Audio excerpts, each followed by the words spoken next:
Nous allons très rapidement aller écouter la parole de Dieu. La Bible dit que l'homme ne vivra pas seulement de pain, mais de toute parole qui sorte de la bouche de Dieu. C'est pour cela que Dieu a une parole en ce matin pour toi, pour moi, une parole pour nous fortifier. Vous savez, on est, je ne sais plus, on est le combien aujourd'hui? Le 17. Le 17. Amen. Le 17 avril 2022 qui symbolise la victoire. Amen. C'est un jour de victoire. Et c'est un jour de grâce. C'est un jour de guérison pour toi et pour moi. Parce que Jésus a fait quelque chose d'extraordinaire pour toi et pour moi. Et c'est cela que je voulais qu'on partage ce matin, terre à terre. Qu'est-ce que la Pâque? Amen. Vous savez, c'est une parole, c'est une parole glorieuse, c'est une parole d'autorité, c'est une parole de victoire en ce matin. Mais le thème de ce dimanche est qu'est-ce que la Pâque? Que signifie la Pâque pour toi qui es connecté avec moi et pour moi-même? Que signifie cette Pâque? C'est important parce qu'en tant que chrétien, nous devons saisir la signification de la Pâque. Amen. Nous ne devons pas louer seulement Dieu, c'est bien de louer le Seigneur. On vient de le louer, on vient de l'adorer, mais la Bible dit, ce que Dieu aime, c'est que quand nous sommes à ses pieds et qu'il nous enseigne, qu'il enlève les écailles de nos yeux, afin que nous puissions voir sa gloire. Et sa gloire, nous ne pouvons voir la gloire de Dieu à travers la parole, à travers sa parole. Amen. C'est pour cela, sans plus tarder, prends ta Bible et nous allons pas à pas voir. Et je prie les uns et les autres. J'ai aussi une pensée pour nos sœurs qui ne sont pas là aujourd'hui, la sœur Marlise. J'ai une pensée pour elle, pour Josué. J'ai une pensée pour Romuald, que son enfant Mia qui est malade. Mais je crois, et si tu m'écoutes, si tu es connecté avec moi, Romuald et Iliana, Dieu a fait quelque chose de glorieux pour Mia à la croix. À la croix du calvaire, Jésus a fait quelque chose d'extraordinaire. Non seulement pour Mia qui est malade en ce dimanche, mais pour tous les enfants malades. Jésus a fait quelque chose d'extraordinaire. Et c'est ce que nous allons partager en ce matin. Si tu as tes notes, prends note, parce que c'est important. Et dedans, nous allons voir, c'est important de saisir ces choses, parce que ces choses, Dieu nous les a données. Et si même nous ne prenons pas possession, nous ne pouvons pas avoir la victoire sur Satan. Et nous n'aurons jamais la victoire sur le péché. Le péché va continuer à nous dominer. C'est comme Caïn, quand il a tué Abel. Dieu est venu voir Caïn. Dieu a dit à Caïn, mais qu'est-ce que tu as fait comme ça? C'est pas bien ce que tu as fait. Tu as tué ton frère. Mais écoute, le péché se porte à ta porte, est devant ta porte. Mais toi, tu as l'autorité que Jésus t'a donnée à la croix du calvaire. La Bible dit, Jésus a vaincu la mort. Il a vaincu le péché. Et Dieu même a dit à Caïn, mais saisis ma parole et domine sur le péché. Donc si toi-même tu ne comprends pas le sens de la Pâque, tu n'auras pas l'autorité, la victoire. Amen. Tu laisses passer quelque chose qui est glorieux pour toi, pour ta famille, pour ta nation, pour tes projets, pour ton avenir. Amen. C'est pour cela, vous savez, dimanche passé, on avait partagé un message qui était bien. Le thème était « Ne sois pas incrédule, mais crois seulement ». Amen. Mais aujourd'hui, c'est un jour exceptionnel. C'est un jour mis à part. Et dimanche passé, j'avais beaucoup parlé et j'avais parlé de la vie d'un homme qui est Moïse. Mais vous savez, la Pâque sort de la vie de ce meurtrier, de ce criminel Moïse. Et c'est à travers lui que nous avons connu ce qu'on appelle la Pâque dans le livre de Exode. Amen. La Pâque, quand nous prenons la parole de Dieu, nous allons voir là-bas dans Exode 12, la Pâque commence là-bas. Alléluia. Et pour comprendre la signification de la Pâque, nous devons aller dans les dictionnaires bibliques. C'est là-bas que nous allons voir que la Pâque en hébreu, ça veut dire péchage. Péchage, ça veut dire passer, épargner, passer par-dessus, mettre à côté, mettre à l'abri, épargner quelqu'un. Vous savez, c'est ça la signification de la Pâque. La Pâque, c'est-à-dire, c'est ce que j'avais dit. J'ai dit, quand tu aimes quelqu'un, Sincèrement, quand on aime quelqu'un, on le met à l'abri. Vous savez, ce n'est pas l'amour hypocrite. Mais Dieu est celui qui nous aime. Et Dieu, moi j'adore Dieu parce qu'il ne reste pas seulement à aimer quelqu'un avec des paroles. C'est comme un homme. Aujourd'hui, il voit une femme, il dit à la femme, écoute, je t'aime, je t'aime, je t'aime, je t'aime. Mais moi, si j'étais femme, j'allais dire à cet homme, qu'est-ce qui prouve que tu m'aimes?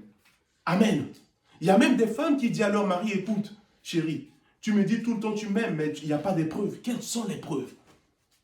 Et la Bible même dit que la foi sans les actes, c'est une foi complètement morte. Donc, vous savez, la Bible dit que Dieu a tant aimé. Dieu a tant aimé. Dieu m'a aimé. Dieu nous a aimés. Dieu aime chaque personne. Quel que soit ce que tu fais sur cette terre, Dieu t'aime. Même si tu es un meurtrier, Dieu t'aime. Même si tu es dans le péché tous les jours, tu fais que du mal, Il y a des gens qui te condamnent. Mais moi, ce matin, je voulais te parler. Toi qui es dans la mort, dans l'abomination, dans le péché, toi-même qui consultes les marabouts, toi-même tu fais des fétiches, les gens te condamnent. Mais moi, aujourd'hui, je voulais te dire que Jésus ne te condamne pas, Dieu t'aime. Dieu t'aime tel que tu es.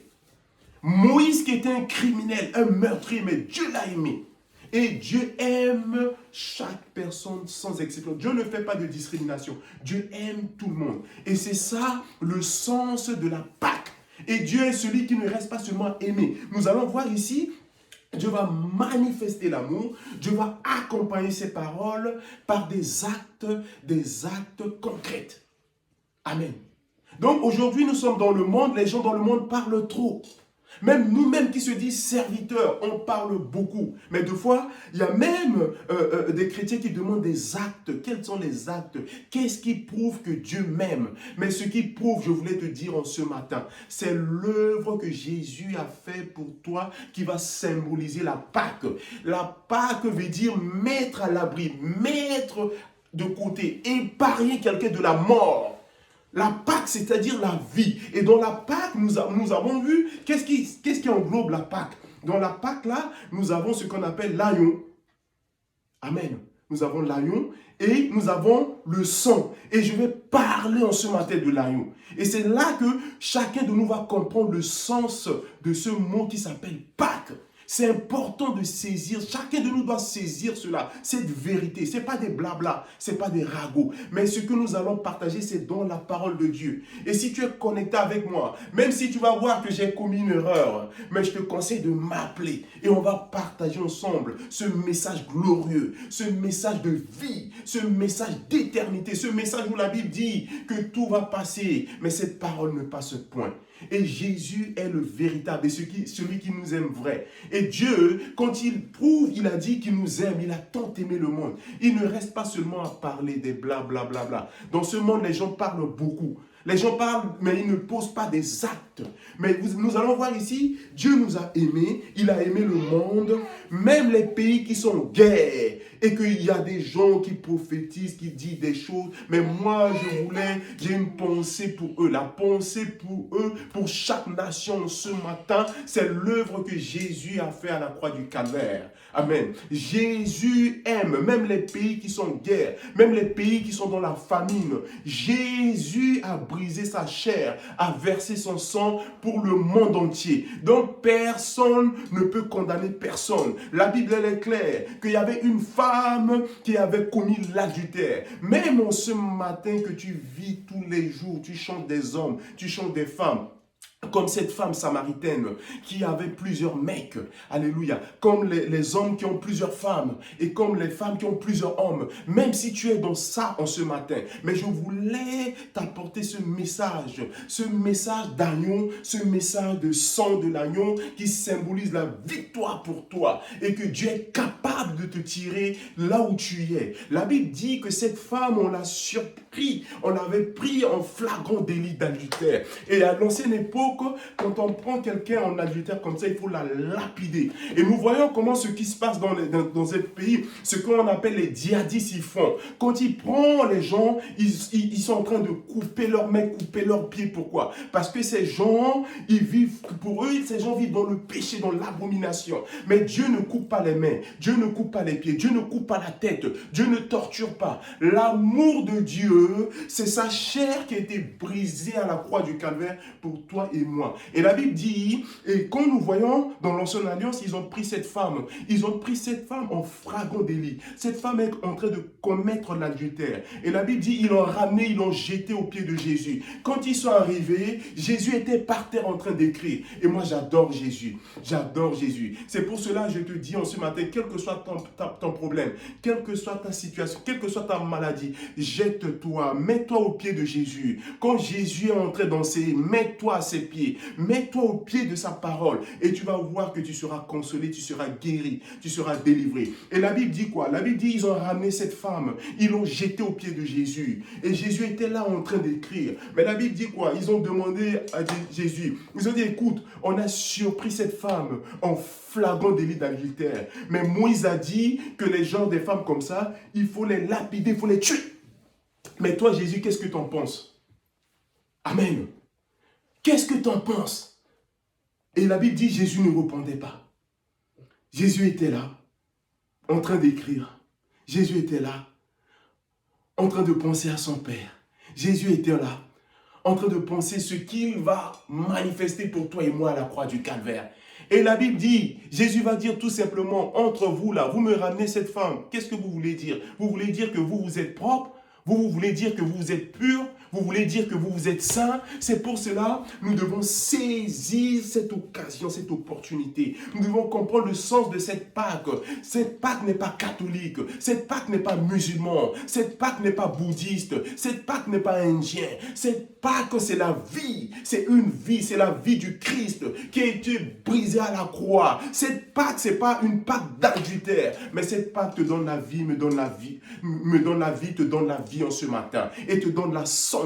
Parce que Jésus a brisé son corps. Et la Bible dit que quand son corps a été brisé, le sang a coulé. Et ce sang symbolise quelque chose. Et cet agneau symbolise quelque chose en ce matin. C'est pour cela, je voulais que tu prends note. Et tu vas noter à travers les paroles de Dieu. Et tu vas comprendre des vérités. Et tu vas comprendre le sens de cette Pâque. Qu'est-ce que symbolise cette Pâque pour moi et pour toi? Amen. Et la Bible dit quoi? La Bible dit que Jésus a dit à cette femme, regarde, toutes les personnes qui t'ont ramené, qui t'ont condamné, qui t'ont jugé, qui voulaient te lapider, qui voulaient t'assassiner. Mais moi, Jésus, je ne te condamne pas. Tu es totalement libre. Et cette femme a été libérée haut la main. C'est pour cela, quelle que soit ta vie, même si tu es enchaîné par l'adultère en ce matin, je voulais te dire que Christ a manifesté quelque chose. Ce que Dieu veut, Dieu ne veut pas que tu restes dans le mal. Dieu ne veut pas que le mal soit ancré en toi. Mais Dieu veut te retirer de ce pays qu'on appelle pays du mal, pays du péché, pour te transférer dans son royaume, là où tu es en sécurité, là où tu es en paix, là où tu es à l'abri de tes ennemis, à l'abri du mal, à l'abri du péché. Mais quand le péché vient, ça ne veut pas dire que tu ne vas pas pécher. Mais quand le péché vient, l'œuvre que Jésus a fait pour toi et pour moi à la croix te donne la victoire sur le péché, te donne l'autorité sur le péché. Alléluia. Oh, gloire au Seigneur. Oh, Bashandarabako. C'est pour cela nous allons partager ce message ce matin. Alléluia. Cette parole m'a fait du bien et cette parole va faire du bien aux uns aux autres. À toutes les personnes qui sont connectées en ligne avec moi, qui sont en train de passer ce moment pour écouter la parole de Dieu. Que le Seigneur vous bénisse. Amen. Donc, Pâques en hébreu, ça veut dire péchage. Et péchage, ça veut dire quoi? Passer outre. Ça veut dire épargner quelqu'un. Mettre quelqu'un à l'abri du danger. Et nous allons voir quel genre de danger le Seigneur nous a mis à l'abri. C'est ça qui est important. Amen.